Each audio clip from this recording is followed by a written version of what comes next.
Harry and Meghan Markle's surrogacy scandal has entered the mainstream media domain. It sounds fake. What if one of the most celebrated royal births wasn't what we were told? Just so disgusting. For years, Meghan Markle and Prince Harry have presented Archie's birth as a story of privacy, secrecy, and defiance against the palace. People think her kids are fake. They think they're AI. But now, voices are rising, loud, determined, and armed with receipts. It was a dreadful thing to do, and actually completely wrong. Suggesting something far darker may have been happening behind those hospital doors. Take a listen. This scandal comes as no surprise. Speculation about the children has been simmering for years. And at the center of it all is Candace Owens, I was instantly enraged from this 10-second clip. It just annoyed me. who is calling out what she believes are glaring contradictions in Meghan's pregnancy story. It doesn't make you sound like a better mom.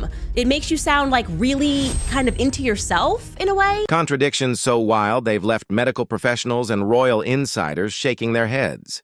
This crisis won't die down until the irrefutable truth comes out. From Harry's own memoir to alleged hospital insider leaks, the official timeline doesn't just seem unusual, it feels almost impossible. He describes her very well, and he does this by taking a look. Absolute media manipulation. But I thought tonight this was really ridiculous. 2 epidurals, a rapid hospital discharge, conflicting explanations for why the press wasn't notified. Buckingham Palace is being pressured to remove Prince Archie and Princess Elizabeth from the UK's royal line of succession until the Duchess provides absolute proof that she popped out both babies herself. When you place these puzzle pieces together, the picture isn't one of a fairy tale royal birth. It's a web of contradictions that's becoming harder to ignore. And here's the kicker. If even part of this narrative doesn't hold up under scrutiny, it raises a chilling question. What exactly was the royal family hiding, and why? Because if the inconsistencies are real, then the public hasn't just been misled. The trust between Meghan, Harry, and the millions who celebrated Archie's arrival may have been shattered from day one. Why would you do that? That's not necessary. Silence everybody and just produce a DNA sample or proof of delivery. It's like she's playing a human being, like it's a performance. But before you jump to conclusions, let's break down the evidence piece by piece, because what comes next may change how you see this royal story forever. The timeline in Harry's own memoir might expose more than the couple ever intended. In his best-selling book, Harry recalls Meghan giving birth to Archie at the luxurious Portland hospital, where she supposedly endured not 1 but 2 epidurals before leaving with their newborn in just a matter of hours.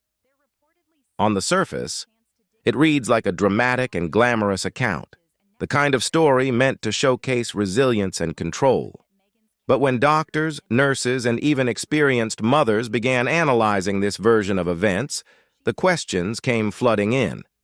First, the idea of having 2 epidurals during labor raised red flags. An epidural isn't a painkiller you pop in and out. It involves inserting a catheter near the spinal cord, and switching it out mid-labor is not only extremely rare but also risky. Bothers me first because it's a lie. She's not in the hospital trying to induce labor by twerking. The hospital will not give you a bed because you're trying to induce labor. You are not allowed to. Second, the recovery timeline Harry describes is almost medically impossible. Most new mothers, especially those who undergo complications or even standard pain management, are monitored for at least a full day before being discharged. Yet Harry claims Meghan was at home, settled, and resting with Archie within 2 hours. And here's where it gets even stranger. Portland Hospital is in central London, while their home at Frogmore Cottage is a lengthy drive away.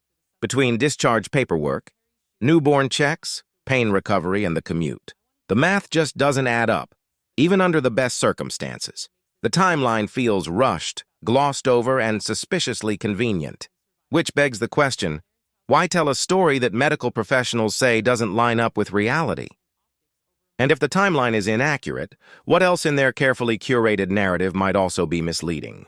Because as odd as this account seems, the contradictions deepen once we look at how the palace itself handled Archie's birth. Put up a camera, fixate it, and then both of you start twerking. Because in her mind, she was thinking, I'm gonna release this later in a Netflix doc, or release it later to show people how relatable I am. Otherwise, you can have a cute moment with your husband without recording it. Like, why would you record this for any reason? Why would you record this in the hospital? If Harry's timeline raised eyebrows, Meghan's handling of the press lit the fuse. Traditionally, when a royal baby is born, there's a strict and symbolic protocol. The Queen is informed first, an official announcement is prepared, and the press is notified almost immediately. But when Archie arrived, those rules seemed to vanish.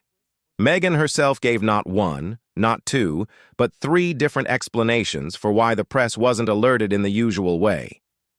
In one version, she said it was to protect her privacy. In another, she claimed it was due to complications during the birth.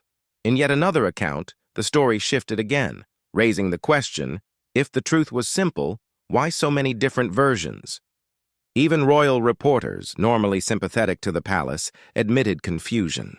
Some were told Archie had already been born hours before the announcement, while others were informed the Duchess was in labor when she wasn't.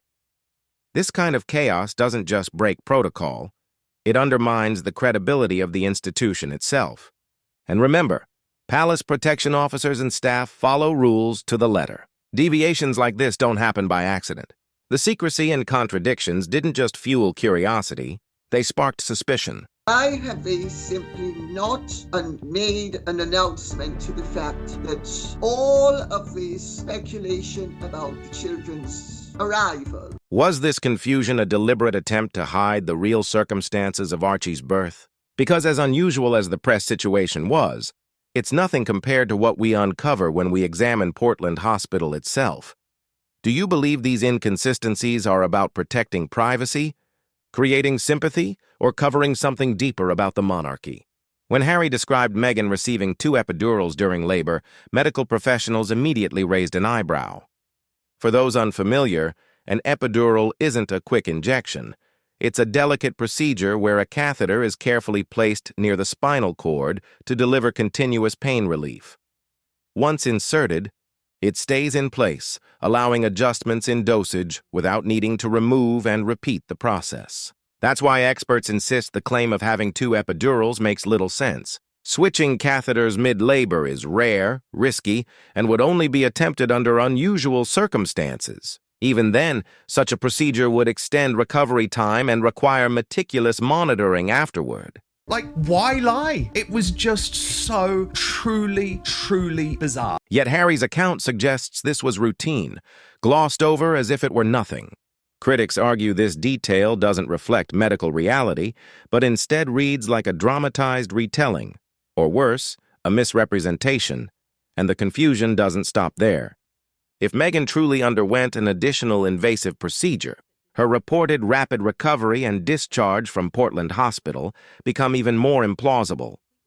The combination of multiple epidurals and a same-day departure contradicts standard medical protocols, which emphasize observation to prevent complications such as nerve injury, low blood pressure, or infection. To put it bluntly, the story doesn't align with how childbirth medicine actually works, which leads to an unsettling question. Was this a simple misunderstanding of medical terminology, or was the narrative intentionally shaped to appear extraordinary? Because when it comes to Meghan's pregnancy story, every small inconsistency seems to open the door to something much bigger. You need proof that I'm authentic? I just dropped myself twerking. I have proven that I am authentic because I twerked with my husband in a room. Childbirth isn't something you simply walk away from in a matter of hours, no matter how privileged the circumstances. Standard medical practice requires new mothers to be observed for at least 24 hours after delivery. Even in uncomplicated cases, vital signs are monitored, bleeding is assessed, and both mother and newborn undergo repeated checks before discharge is considered. Now, if complications like preeclampsia are involved, which Meghan herself has suggested, doctors would never release a patient so quickly. Preeclampsia isn't a minor condition. It can cause seizures, organ damage, and life-threatening spikes in blood pressure. Women who experience it are typically monitored for days, sometimes weeks. Yet according to Harry's memoir, Meghan delivered, received multiple interventions, and was back home in what amounts to the length of a feature film. That timeline isn't just unusual. It directly contradicts what obstetricians describe as safe, responsible care. Medical experts reviewing this account have called it reckless at best and implausible at worst. And here's where the contradictions sharpen. Meghan has positioned herself as a voice for maternal health awareness, often speaking about the importance of proper care and monitoring. If her story about leaving so soon after birth is true, it undercuts the very standards she publicly advocates for. And if it's not, then the public has been given a curated version of events that doesn't match reality. Either way, the narrative raises more questions than answers, and those questions only intensify once insider testimonies begin to surface. If you had those things, it would be very easy just to put them out there and say, this is what happened. This is what it is. One peculiar detail involves the so-called secret elevator Harry described in his memoir. According to longtime employees, while the hospital is discreet, there's no hidden system resembling the one he described. Instead, the building operates like any other high-end facility with private corridors, but nothing like a royal escape route. These contradictions may seem minor on their own, but together they paint a troubling picture, a story curated for public consumption rather than grounded in fact. Add to this the quiet testimony of a supposed hospital insider who claims Meghan's stay was less dramatic than portrayed. And suddenly the official timeline feels even more fragile. Candace Owens has seized on these inconsistencies, arguing that when small details collapse under scrutiny, larger claims must also be questioned. Was the royal couple embellishing for sympathy? Or was there something more deliberate at play? An effort to control every piece of the narrative, even down to the menu and the hallways? Whatever the case, each leak pushes the public further from trust and closer to suspicion. And that suspicion only sharpens when we consider the bigger question: why all the lies in the first place? Why do you think medical details like 2 epidurals and a same-day discharge were included in Harry's memoir? Were they misunderstandings, exaggerations, or something more intentional? So all of the pictures, my point is, out there were inconsistent with the idea of a real pregnancy. By now, the inconsistencies aren't just piling up, they're demanding an explanation. If the timeline doesn't add up, if the hospital details don't check out, and if insiders keep contradicting the official version, then we're left with one chilling question: why?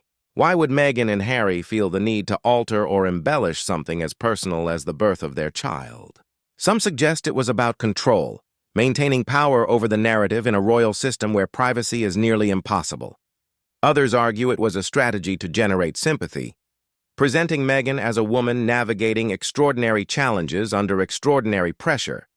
And then there are those who believe the secrecy wasn't about Meghan at all, but about shielding the monarchy from uncomfortable truths. Whatever the reason, the contradictions created an unintended consequence. Instead of silencing critics, they gave skeptics even more ammunition. Every shifted detail, every blurred timeline, every misremembered moment feeds the perception of dishonesty. And once public trust starts to erode, rebuilding it is nearly impossible. Candace Owens' criticism taps directly into this mistrust, amplifying doubts that were already simmering. Because if a royal couple can't be straightforward about a birth, what else might they be hiding? Whether it was a calculated PR move or a tangled web of half-truths, the result is the same. People are questioning the integrity of the entire story. And that brings us to the final reckoning: the contradictions, the consequences, and what this means for Meghan and Harry's credibility moving forward. I am sorry, but, and genuinely, I don't even mean to attack her. There was something frustrating about her, and I think he hits. And there you have it. From memoir contradictions to hospital mysteries, Meghan's pregnancy story is packed with inconsistencies that simply don't add up.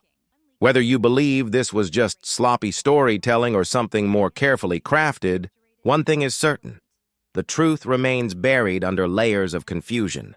Candace Owens may have stirred the pot, but her commentary shines a spotlight on questions many people have whispered for years. The details don't match, the timelines clash, and every new explanation only opens the door to even more suspicion. But here's the kicker: this isn't the only part of Meghan's story that's raising eyebrows. If you thought the pregnancy timeline was wild, wait until you hear about her age scandal. Yes, her own father, Thomas Markle, has come forward with shocking claims that could change the way you see Meghan forever. Don't miss our previous deep dive. It connects directly with everything we've uncovered today and reveals even more secrets the public was never supposed to know. So before you click away, hit play on that video and continue the journey with us. Trust me, you'll want to see how deep this rabbit hole really goes. This is Star Spotlight, where the truth behind the headlines is always one step closer than you think. Stay curious, stay critical, and I'll see you in the next one.